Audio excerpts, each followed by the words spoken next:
What is good, ladies and gentlemen, and welcome back to the Hype Report. Today we have probably the coolest guest. I think the glazing's already started, but the coolest guest I've ever actually had. Now I'm not going to try and you can introduce yourself, tell the people a little bit about you, because I'm going to butcher some pronunciation. So I'll let you do it, bro. Hi, my name's Camilo Orsizi.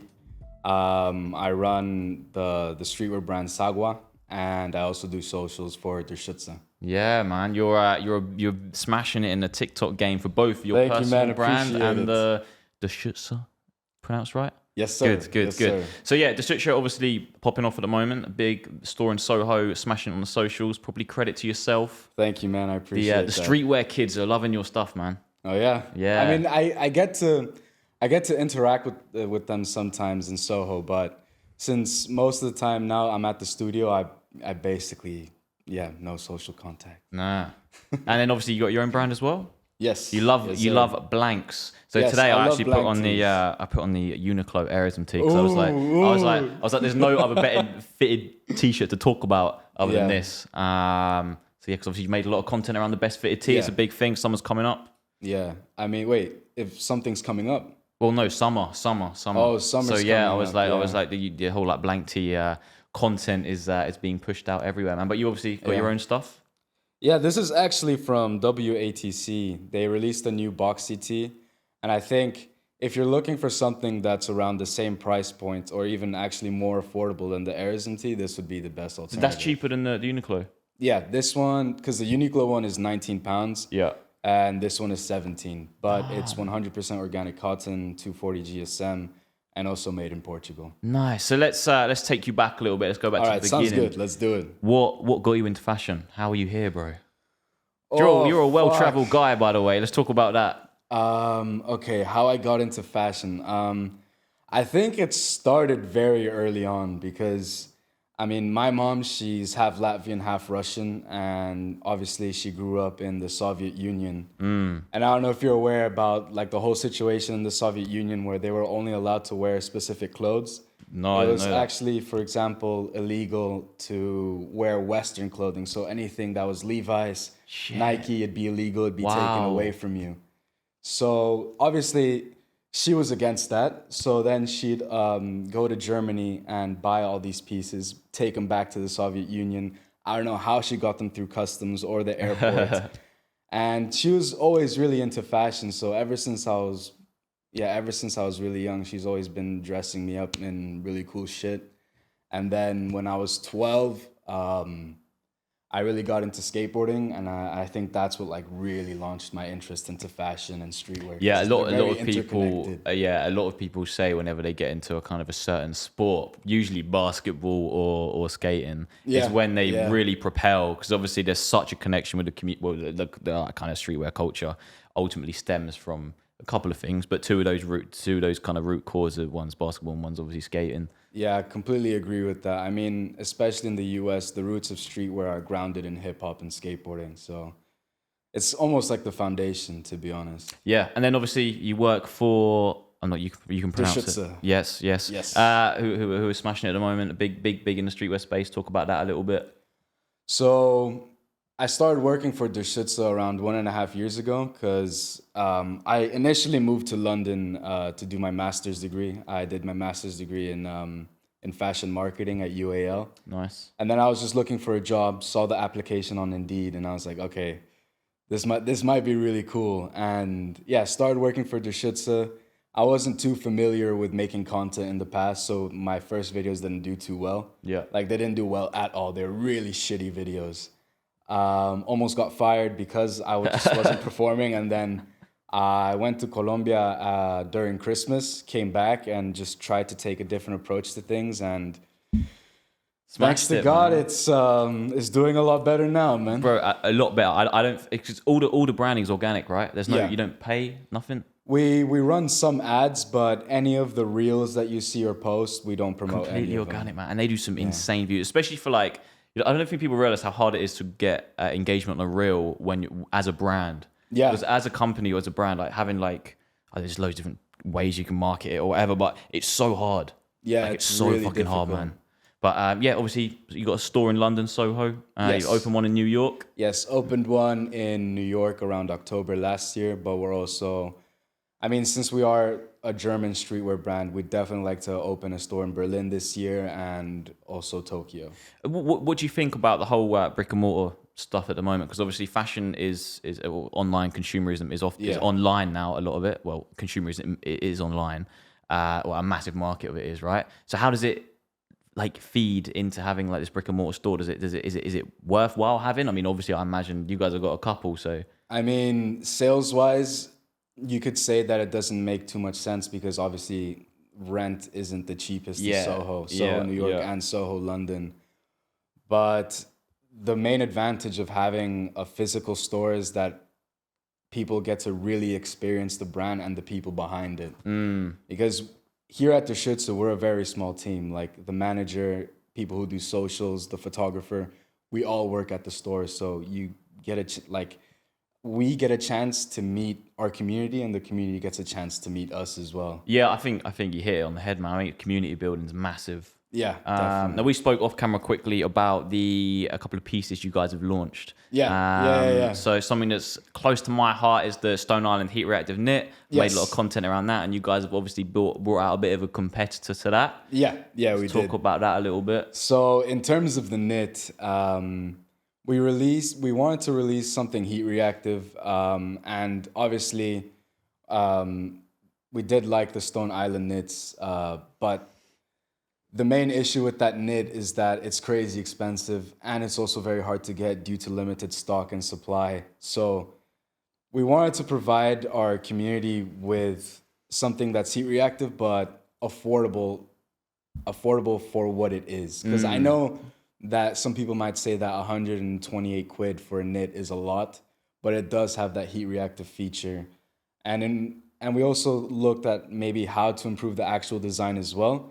Because I know that one of the main issues with the Stone Island knits was that you'd get the nuclear armpits. Yeah. So you're trying to find a way around that. And so what we did was, instead of making the actual knit heat reactive, we put a layer of paint on top of it that was heat reactive. So it's only heat reactive from the outside. Sick. Of course, you get a little bit from the inside, but it was mainly to avoid the nuclear armpits. That's crazy. Okay, cool. Because I mean, because from my understanding, I'm obviously no manufacturer, but the Stone Island one is heat reactive all over, right? Yeah. So it's like the actual fabric's like intertwined, and that Yeah, is like, it's the actual fabric that's heat reactive. So most of the heat will come from the inside, Yeah. and of course you get the most heat here. Okay, maybe a little okay. bit around the neck as well. Did you ever see? I did a Trapstar released one of those a jacket. It was really popular. Like this whole heat Oh, reactive the trend. puffer. Yeah. So they Yeah, released two man. puffers. One was purple, one was like purple, and then the other one was like kind of brown. And Yeah. it literally lit up like piss yellow on the brown one. I bought it.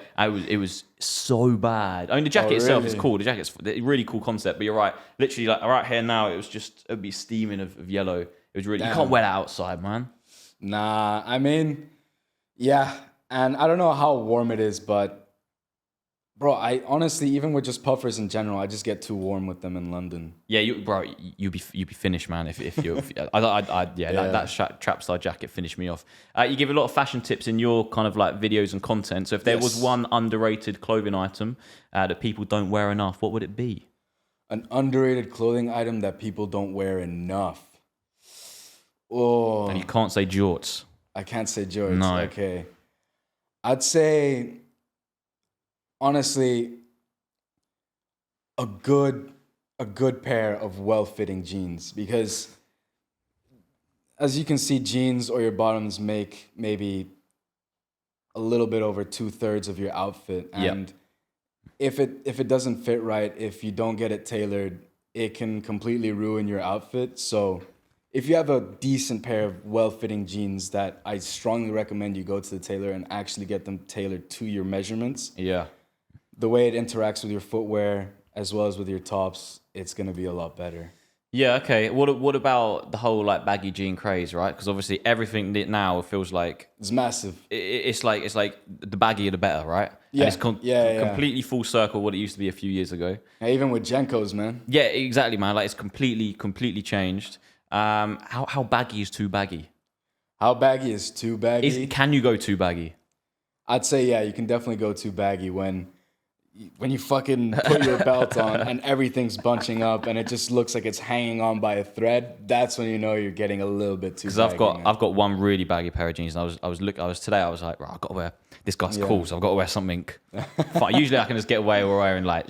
Well, actually, I'm wearing quite like shit now, but usually I could just get away with like wearing whatever. But I was like, today I was like, Jack, don't fuck it up, man. Wear something cool. So I went into my wardrobe, got the baggiest pair ever, and they've got this a bit similar to what you boys do. Like it's got on the calf, it's got like this dragon print, and you can detach the jeans and make them into shorts. And I was like, it's a Maha. This is like technical shit. This is really cool. I don't even know I don't know what brand they're from. They've just sent it out to me.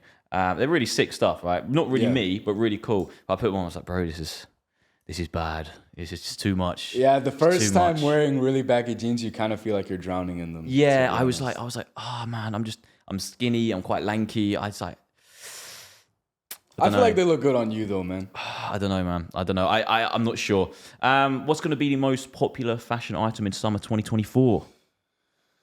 The most popular fashion item in summer 2024. Ooh. So you've obviously had stuff like the Sambas that are probably now dying out because of what's happened with. Have you seen all the stuff with Rishi, the Prime Minister, man? Bro, I had to come out and apologise to say sorry to the Samba community. He literally said sorry for rocking them, but then he claimed that he's been wearing them for years. So all of a sudden, bro, like everyone. So but yeah, sorry. Oh man, I always keep on talking about elevated basics, man. I think. Okay, so just to give a little bit of context, I think the way streetwear started, I don't know if you know about the brand The Hundreds. They're one of the OGs in the US streetwear community. Before streetwear, like when you wanted a t-shirt, for example, you didn't really care about the quality or the fit or anything. It just had to be boxy, big, wide, and something... some sort of design that allows you to be part of that specific community. But now that people are getting more into the actual quality of the fabric and the garments that they wear, I think elevated essentials are definitely going to be really big this year. Okay. And what is the biggest fashion mistake? What's one of the worst kind of trends you see people wearing at the moment? And you can't say skinny jeans. Can't say skinny jeans. Because everyone says skinny jeans. Yeah, I'd say, okay, look, I'm wearing Weekday Astros right now, and they're a very popular pair of jeans. And the reason why I'm saying that is because I think one of the biggest mistakes that people do is just trend hop from one trend to another. And when you start trend hopping, it's very hard to mix and match the pieces that you have within your wardrobe. So I'd say the biggest mistake is not necessarily trend hopping. That's not really the issue, but more, not having patience within your fashion journey. Yeah, I get that. I think it's interesting because obviously my content is all around what's kind of trending, right? Yeah. But I completely kind of resonate with that because so many people me trying out all this stuff, it's like you just don't feel comfortable in all of it, even though it's always popping. So whatever I'm showing off is always kind of like relevant and it's always cool, right? It just isn't really me. We're going to do a blind rank of a bunch of streetwear brands and brands that are popping in the space at the moment. So yeah, haven't we got 5? Top 5? Cool. Ooh, first one, let's do it. We've got Supreme. 2. Why 2? That's high. That's quite high. Yeah, I mean, I feel like they're the OGs behind a lot of stuff. And I feel like they're the reason why so many people got into streetwear in the first place. And their entry, man, I think that needs to be celebrated a bit more. Their entry, yeah. Their skate team is also ridiculous. I know that Tyshawn Jones used to ride for them for a while. I'm a very big fan of his skateboarding. But yeah, just the way they film skateboarding is really interesting. I know they hired William Strobeck to do everything, and everyone's just riding on William Strobeck's editing style now in terms of the skateboarding community and how people film. So just because they're so influential with that, I'd have to put them at number 2. I respect that. Next up, we have Stussy. 4. Oh, bro, you're pissing people off for that, man. That's good. That's a valid one. For me personally, that's probably where I would put it. But I mean, I do understand that Stussy is very hyped right now, but their designs tend to get quite repetitive, and because of that, I'd say lack of creativity. I'd have to put them at number 4. Uniqlo. Uniqlo, 5. Okay. Yeah, I respect that. Yeah, I respect I that. mean, they have really good, high quality basics. And they're accessible, which I respect. And it's very accessible. Out of all the high street fashion retailers, if you're gonna choose one that's affordable, definitely go for Uniqlo. But maybe their influence isn't like some of the other ones on this list. Exactly. Represent. Oh fuck. Oh, I would have put them at number 5, man. Really? Yeah. Not a represent man. I'm definitely not a fan of Represent. I know that once again they were very influential in the beginning. I feel like that's how Cold Buxton originated, their roots, and as well they've even had influence into Colombian streetwear, like the streetwear brand Undergold. But once again, just like with Uniqlo, their designs are getting a little bit too repetitive, and it's just lacking creativity for me. But since I already put something at number 5, I'll put them at number 3. Number 3, okay. And then finally, what space do we have left? Number Number 1. 1. Oh, which is gonna be number 1? We got ALD. Great. Which is pretty good, man. Yeah, that's a pretty nice The nice prices little are a list. bit questionable, but I completely understand because everything is manufactured in the US and they're also the ones pushing. It's definitely number 1 for you because of what they stand for. Yeah, It's a number 1 for exactly. you, but I think for some, well, but for some other people, the list would be a little bit different. But that's pretty good, man. Because it's a blind ranking. I think that ended up decent. And what you also had. Let's talk about your own personal clothing brand. I know you touched on it earlier. So talk us about that. I don't want to butcher the pronunciation again. So the brand is called Sagua. Basically, what I want to do with Sagua is, as I said before, streetwear, mainly the foundations were hip hop and skateboarding. But I think a very underrepresented aspect within streetwear and fashion is the Latino community. There's a lot of really cool shit coming out of South America in terms of fashion and music. It's picking up a lot in the US. So what I want to do is basically highlight Latino culture within my brand. But I wanted to start with a solid foundation because how can anyone trust a designer if they can't even get a t-shirt right? You know? Okay, that's interesting. What did you said last year was talking about South America? We had I'm trying to think of collaborations we had. So like SBs, right, with Massive last year. Yeah. And you had I'm going to butcher this pronunciation as well, but you had the Hilito Dunks. Yes, sir. Right. Yes, How sir. did that? Was that good? Yeah, that was Pronunciation, cool, man. cool. And you've obviously got stuff like the Grateful Dead, which I imagine is celebrating some kind of South American heritage, I guess. What do you think about stuff like that? Cool.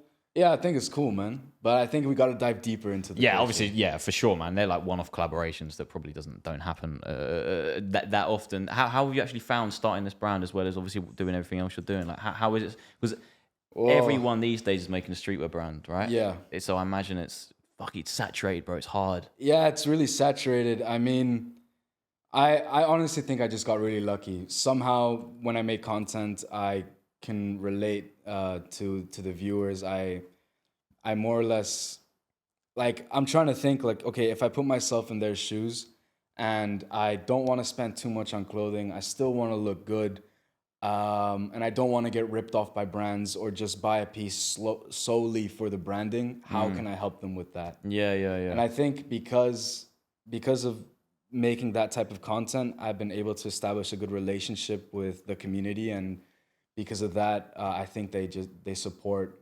what I'm making and hopefully what I'll be making in the future as well. Yeah, in this day and age when there's it feels like it's a lot more accessible to get manufacturers. Is it expensive to start a streetwear brand? I'd say if you want to start it right, it's still quite expensive because usually you'd think that with fashion or just streetwear in general, the barriers to entry are quite low. You can make something made to order, you can do it pre-order, but that brings a lot of issues as well. Yeah. So I think if you want to start properly, definitely take some capital, but it's definitely worth it. What advice would you give to someone starting up? Because I feel like it's like kids' dreams in this space. If you consume fashion, if you consume content like this, their dream is always to start a streetwear brand. I'd say don't rush it and just focus on community first. Yeah, Because your streetwear brand is nothing without your community. Yeah, that's true. Yeah.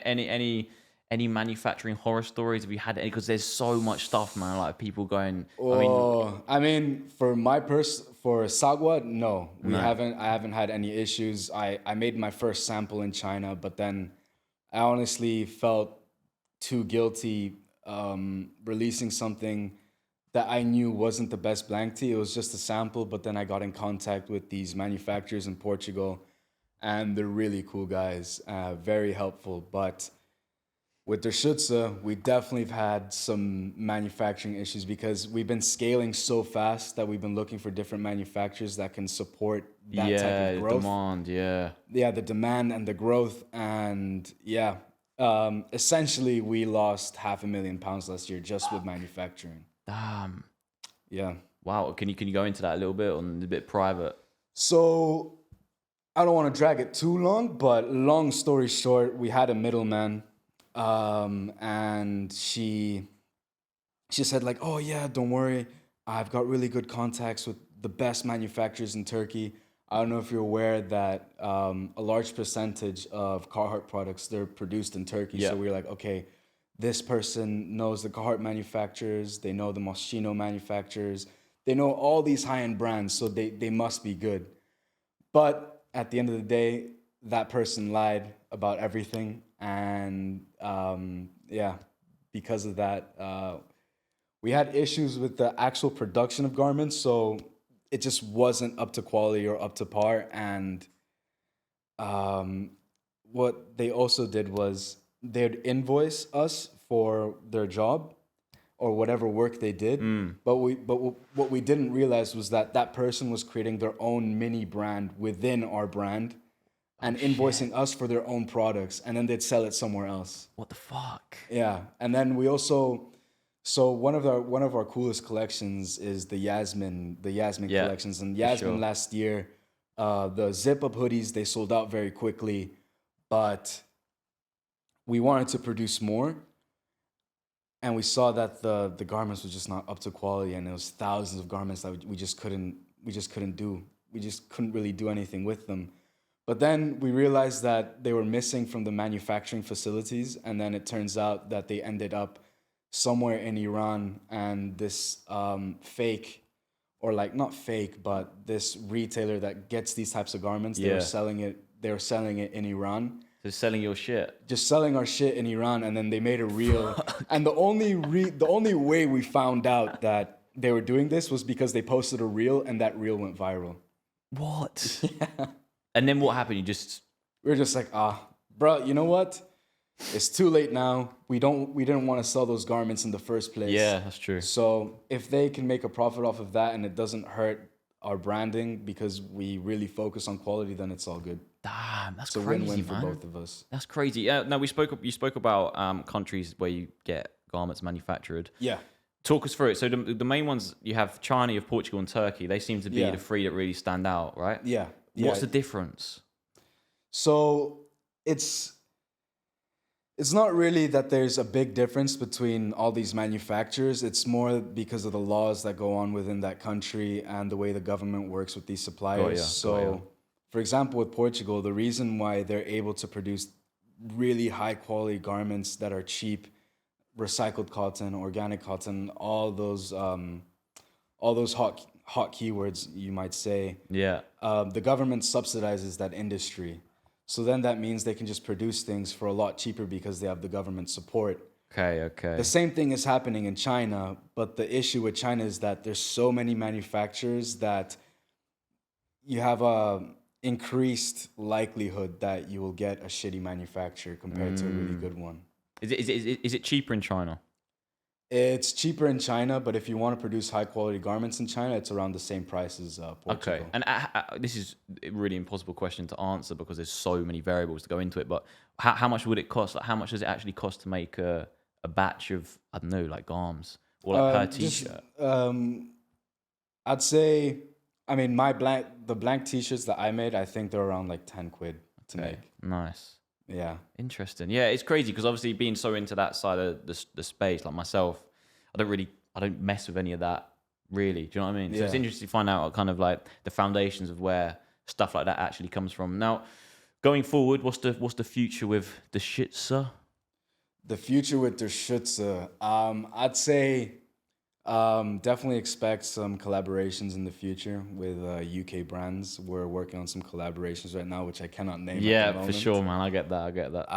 And yeah, just an increased focus on quality. We're always trying to improve our quality. So I don't know if you're aware, but the jeans that we produced last year, we were happy with them, but we definitely thought they can be improved. And the jorts that we're about to release for this Yasmin V3 collection, I can honestly say they're the highest quality jorts you can get. See, bro, I can't wear jorts, man. I can't hate them. I hate them so much. Yeah. I don't hate them. I don't hate any fashion item. That's obviously I don't really care. But like I'm just saying, like for me, like when I wear them, I went to this event last year and I was like, it was a big event. I was like, the part of a big brand deal I was doing, my biggest brand deal ever, and I was like, just fucking sick. I've got to look cool, man. Like, it's the last deliverable to brand deal going to this big event. I was like, I'm gonna wear some jorts because there's gonna be cool kids there. I was like, I'll turn up, I'll rock up. So I bought some jorts, and bro, it was so bad. I had an overshirt on. I had the wife beater underneath. It wasn't me at all. Oh my god, man, I never felt so uncomfortable in my life. Yeah, bro.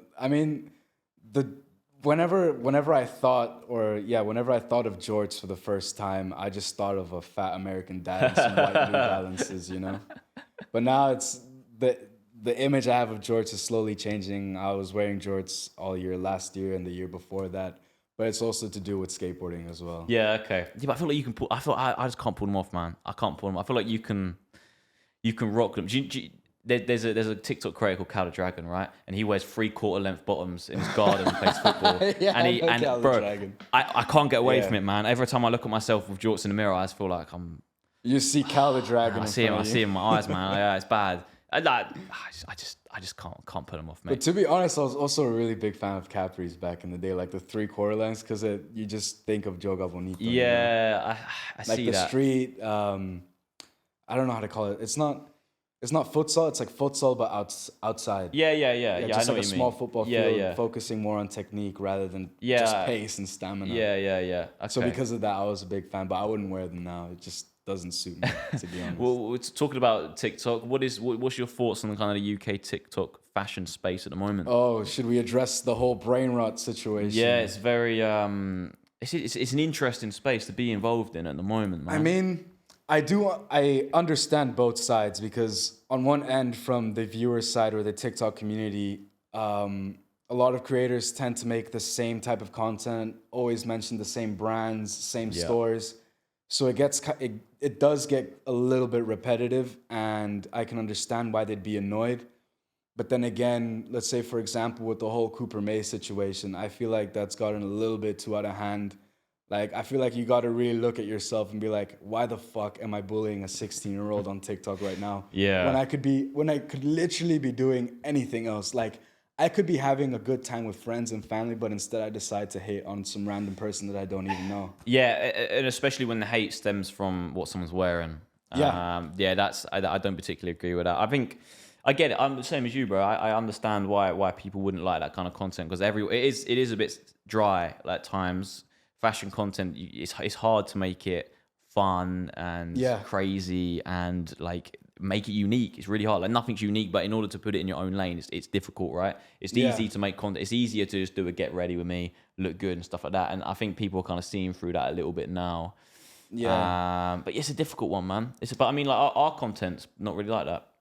I mean, I tried to do the whole get ready with me thing, but it just didn't feel like me. And at the end of the day, my personal style is very basic. I just like very basic stuff, and very basic stuff doesn't usually translate well into get ready with me. It's like, I'm literally just wearing a vintage wash t-shirt and jeans and some loafers. Yeah. There's not really much I can talk about, to be honest. But the people that do the get ready with me's, I'm really big fan of Daniel Simmons' Get Ready With Me. Yeah, he's sick. Yeah, he's cool. Tim DeSant, just to name a few. Yeah. No, look, for sure, there are some people who do it really, really well. But I think the issue is that people think it's actually easy to do it. I think that's the problem. Bro, putting on your clothes and talking at the same time is a whole hard, different man. thing. I don't. Actually, we sound so fucking like stupid now, so, like complaining about like we have to get ready and shit like that. But it is what it is, man. I think it will die down. It will die down. Yeah, at I some think point. it's just a trend to hate right now. And I mean, like, of course you can hate on Tims, you can hate on cuffed cargos, you can hate on skinny jeans, but at the end of the day, like, if people do make that type of content, it shouldn't be taken too seriously anyways.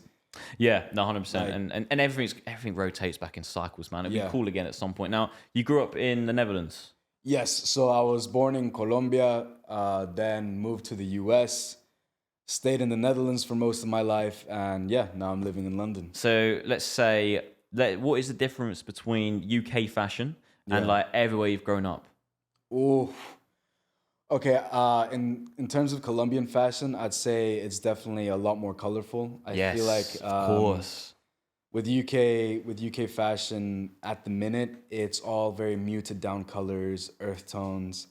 I mean, I guess we thank Yeezy for that. He was the one that innovated that a long time ago. But Yep.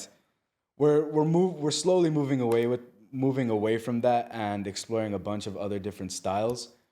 But I'd say the main difference between Dutch streetwear and UK streetwear is that UK streetwear is a lot more free. I feel like even though you still get judged for what you wear here in the UK, you get judged a lot more in the Netherlands. Really? Yeah, you get, even if you're wearing baggy jeans, people are like, what the fuck, like that, it literally doesn't fit you. Why the hell are you wearing that? And Yeah, I like get that. if I could put Dutch streetwear or Dutch fashion into one little box, and I know you can't generalize everything, but if I have an image in my head, it's skinny jeans, chunky Alexander McQueen's, skinny Balmain top, and yeah, call it a day. Oh, and wear a Deuce trucker hat.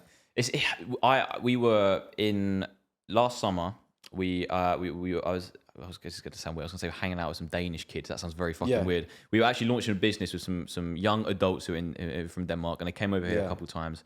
And bro, they were so well dressed, and we Oh, yeah? we met quite a few Danish people over summer, and they were just talking about the difference in styles, man. Like there's no like tech fleece is massive over here, right? That kind of Yeah. style, that kind of more like road street style, like actual street style.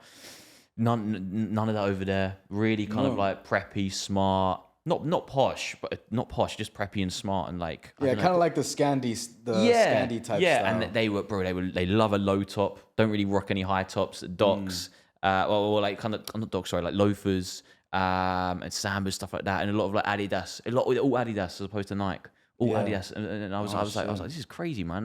They're all kind of like, I guess like handball and shit like that over there. It's a lot more popular, Yeah. maybe. I don't know. And obviously, there's a lot of Adidas silhouettes that cater to that kind of stuff. But yeah, it's crazy how it differs, man. I've been blessed to like experience all these different types of styles because I've taken a little bit from each of them, and seeing a wide array of different styles also allows you to get more inspired as well.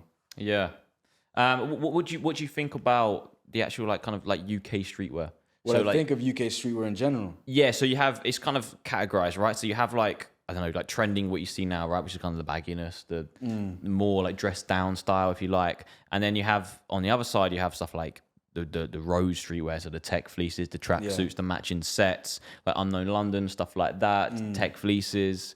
What do you think about that? Because there's a big contrast in the UK. It's kind of like, they're kind of like rivals, right? Yeah, that's true. I mean, I wouldn't personally wear it. I just think on me personally, it looks a bit tacky. I was never comfortable wearing like matching sets or anything. But I'd say what I think of UK streetwear in general, I think it's one of the best, one of the best streetwear communities. Honestly, like you have London, the US, and Japan. I feel like those are the three main players. Okay, nice. Now, another question I wanted to ask you was about the top 3 best blank hoodies. Now, Oh. your content is a lot of like kind of research in blanks, right? Call it a Yeah. research project of trying to find the Okay. best blanks, kind of that kind of style. Hoodies, I know we've covered t-shirts, but hoodies, what are the best? Okay, so I'll put this in 3 different price points. The most expensive and the best, I think it's the 7 Stores Night V2 hoodie. Okay, I bought a couple, it's a bought really two a nice couple hoodie. weeks ago, man. They're Oh yeah, how is it? How's your experience been with them? yeah, $190 I paid, right? Yeah, it's a lot. expensive, It's but they're crazy. stupid expensive. But they're man. crazy. And yeah, so I'm a big fan of the Yeezy Gap hoodies. I bought literally all colorways back when they were like, Oh, I forgot about the Yeezy Gap. Yeah, hoodies, that man. shit. Like I bought that in all of them back in like 2022, maybe late 2021 when Yeah. they released or something like that. And they were like that revolutionized like how hoodies are to me. Yeah. because For I've real. never had a hoodie like that in my life. It was heavy, it fitted really nicely, it was thick, it was like insane. And Yeah, then and you wouldn't- obviously yeah, I yeah. tried the Seven Stores hoodie, Yeah. and I was like, okay, this is a bit. They're different, I imagine, because I'm not. Yeah. I don't know loads about material and stuff. But in terms of just like the general consumer, like myself, it was the closest thing to the Yeezy Gap hoodie I think I've ever felt. And I wasn't sure. I was trying to figure out to myself which one is better. I don't know. Ooh, I mean, with the Seven Stores hoodie, I know that the care instructions say that you gotta, if you want to keep it the same, if you want to have the same voluminous structure for a very long time, you're gonna have to dry clean it, and that's because of the Really? polyester within the hoodie. So the polyester, it's a lighter, more sturdy material, allowing the hoodie to have that more voluminous shape. But the issue with polyester is that once you do put it in the wash, it releases a lot of microfibers and it starts to break down. And because of that, eventually the hoodie won't be as voluminous anymore if you don't dry clean it. Yeah. And then with the Yeezy Gap hoodie, I know it's 100% cotton. Cotton is a much heavier fabric, but the reason why the Yeezy Gap hoodie has that very similar structure is due to the double layering and the actual weight of the cotton as well. So what is better? What are you going with? You got to pick Well, one, man. I'd go for Yeezy Gap. Yeah. Anything with polyester, I'm just like, nah. Have you seen what do you think about what Kanye's doing now, man? He's obviously dropping hoodies solo for like 20 quid. Yeah. I bought a bunch, but they haven't arrived. Not yet. None of them have arrived. So I even bought the Yeezy Okay. Pods. I bought the Pods, obviously like the sock things. Yeah. And then I bought like a couple of like his blanks, and I'm curious. You know, he's always done interesting. It's always fun buying from him. It's always Yeah. fun buying Yeah, from yeah, Yeezy and it Kanye, is, right? it It's just is. fun, right? I don't know. And he always makes something new as well, which I Yeah. like. He's not, maybe he is afraid of the judgment, I don't know, but he's always in his own lane. I mean, Yeah, man. especially with the new album he released, he's doing something new. The album definitely took a little bit of time to grow on me because when I listened to it the first time, it was just very new. Yeah. But yeah, I'd definitely go for the Yeezy Gap hoodie over Seven Stores, man. Yeah, no, okay. It's interesting what you say about Kanye because even looking back at what he was releasing a few, like, I don't know, in 2020 and 2021, shoe-wise, I feel like that is only just kind of becoming normalized now. Yeah, he's definitely ahead of the curve. Yeah, man. Like I feel like maybe not slides because they're pretty basic, but foam runners, the Yeezy 450s. Yeah. There's like crazy silhouettes. And the Yeezy desert boots that are really in now. Like Yeah, everyone fucking, man. bro, they must be reasonable about 500-600 quid, man. Yeah, at the time everyone's a bit like, meh. So what do you think he's doing with this current collection? Like, what do you think his vision is? Well, all I know is that he's always wanted to sell shit for cheap. Yeah. And that's ultimately, I imagine, his main goal. And I respect that a lot. I mean, I think even he came out and said as soon as the foam runners can be made, I know we're talking about garments, I know all the new stuff's like clothing and stuff, but even he came out and said when he was releasing foam runners, he said they are made cheaply. You know, they aren't an expensive shoe, but he said ultimately I've got to sell them at X price in order to make, you know, in order to be able to, you know, function and be able to release more. So I think he's just hit the point now where he's obviously got that infrastructure where he can release stuff for cheaper. Yeah. I think he used LA Apparel for all his blanks, which is a decent manufacturer. Yeah, as is well. it good? Yeah, decent supplier, yeah. Okay. It's in the US you have like the two main ones, which is LA Apparel and Root Porter, but Root Porter went bankrupt. Good. Now we also have a ChatGPT game, right? We have to guess what was typed in, what prompt was to get this image. Now I reckon this is going to be something to do with Hype Beast. Yeah, I was gonna say Rainbow 2017 Hype Beast. Yeah, I think this is literally 2017 hype, something like that. Yeah. And Final guess. the answer was I typed in 17-year-old rainbow streak in the UK. Okay. So from we're a the little- UK. Okay. Yeah, I can't see too much of the UK element. Oh shit! It's surely something sort of vintage, right? Like, Fuck. Okay, this one's definitely a little bit more challenging. I don't know what. This is fucking hard. Cow, this is like putting me back at school, man. Difficulty level extreme. I don't know. This is so. Look what we got. We got some kind of elevated boots. Definitely in the UK. It's definitely UK, maybe something Dr. Martens inspired because of the shoes. Is because of the colors, it's also kind of giving me a little bit of hippie vibes as well. Yeah, there's an age for this one, right? Yeah, so there's an age for each. Yeah, what age person would wear this? So this is like Yeah, what do you think? 40s, 50s. This is like middle age, right?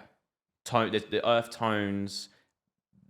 I'd say 22-year-old girl Nah. in the UK.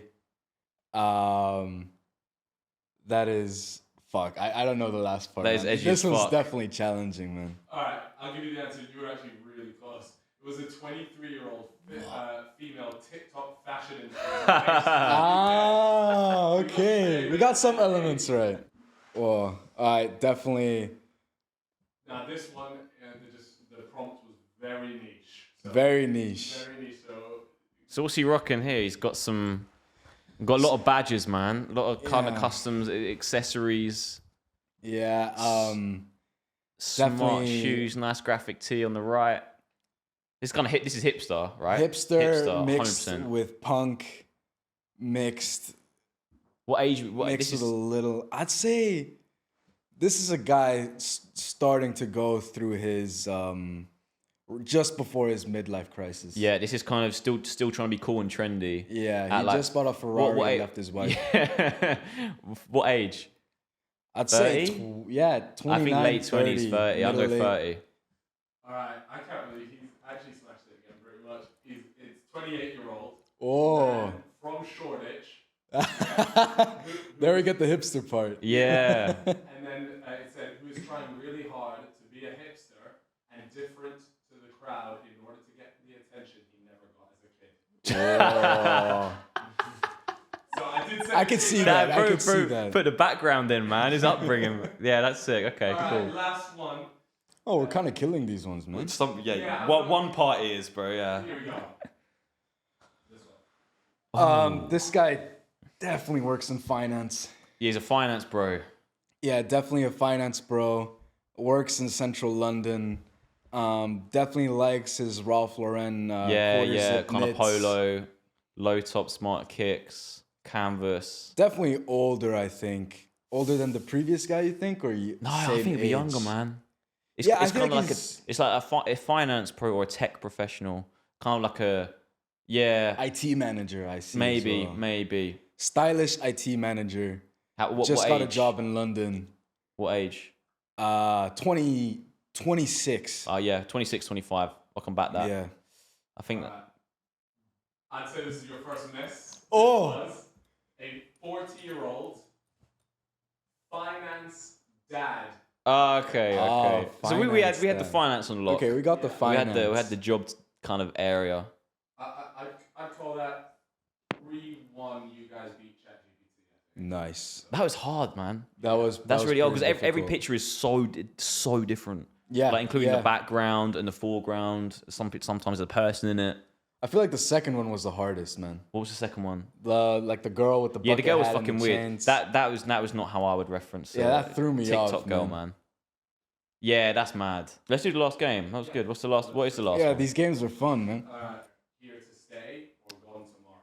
Oh, that's cool. That's Here cool. to stay or gone tomorrow. Here to stay or gone tomorrow. That's sick. First with the Air Max 95s. Oh yeah, they're gonna stay, man. Staying forever. So I here mean, to that. I don't think they ever go, bro. Yeah, I remember wearing them in 2006. yeah, they're timeless, so man. Like without a doubt, without a doubt. It's just a standard staple. Yeah, So sick. you can't Also, really go people, wrong with if we that. said if we said they were gonna go, bro, we would get rinsed, man. We would. Hate comments flooding in. They've just been around for so long. They've got such a core community Yeah. in terms of where they're gonna stay. I think they're well, I would say they're affordable. They're much more expensive now, but they're such an everyday piece. You can dress them up, dress them down. They're literally whatever the trend is, they're about. Yeah. And Literally whatever the trend is, they're about. And I also think it's a shoe that's truly appreciated by like real sneakerheads. Yeah, especially here in the UK. Like Yeah. there's a pandemic in like in like Liverpool and up north of like people calling 110s Oh yeah. Yeah, and they like because they were initially I don't think they actually retailed at £110. They call them 110s because they retailed at 110 back in the day. But I think they were. I'm not an Air Max head like these guys, like some people watching will be, but yeah, I'm pretty sure they didn't actually They retailed around 110 anyway. Okay. And yeah, there's people up north of England, in North, they fucking love them. We represent owners hoodie. Oh, It's gone. gone tomorrow, man. Gone tomorrow. Yeah, even the owners club stuff has already started to dip. Yeah. I imagine in terms of like sales, they're still doing really well. But in terms of who's wearing them now, the influential people, not the influential people, but the people who start the kind of the next wave, if you like, aren't rocking that. Nah, it's just been a design that's been just repeated and beaten to the ground. I feel like if Represent wants to have the same type of influence that they had in the past, they should just ditch the Represent design. Just You reckon Represent on get the rid of back it a hoodie. entirely, man? Just get rid of it entirely. It had its time. Just get more creative and do something else, man. Damn. Yeah. And the last one is Sambas. Okay, this is a complicated one because right now, of course, they are trending, but at the same time, they've been a staple for so long, especially, oh man, I might be wrong because I know that the Spezials are a handball shoe. Yeah. And they look very similar to, so do you know the football boots, the Copa Mundials? Yeah.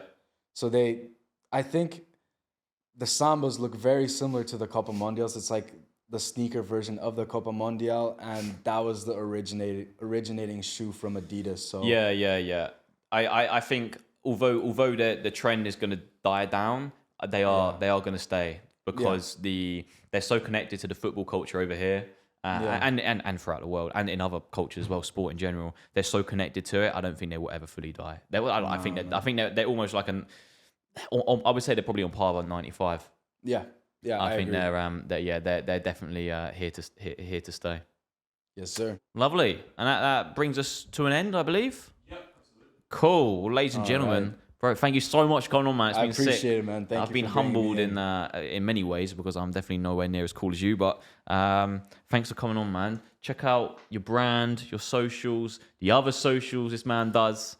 He's absolutely There's smashing it. Shutza, CZ999 or Sagwa999. Yeah, bro, it's just too much going on, man. And next time we meet, I'll give you the Yeah, bro, you gotta hook me up, bro. You gotta hook me I'll up. hook you up, man. I'll come through to the store. Sounds good. Through to the Let's store. do it. But ladies and gentlemen, thank you so much for coming and listening or watching. If you're on YouTube, subscribe, like, please. Spotify, give the little heart a little like. And Hype Report drops Mondays 6 p.m. every week. And big love for the support, and I'll see you in the next one.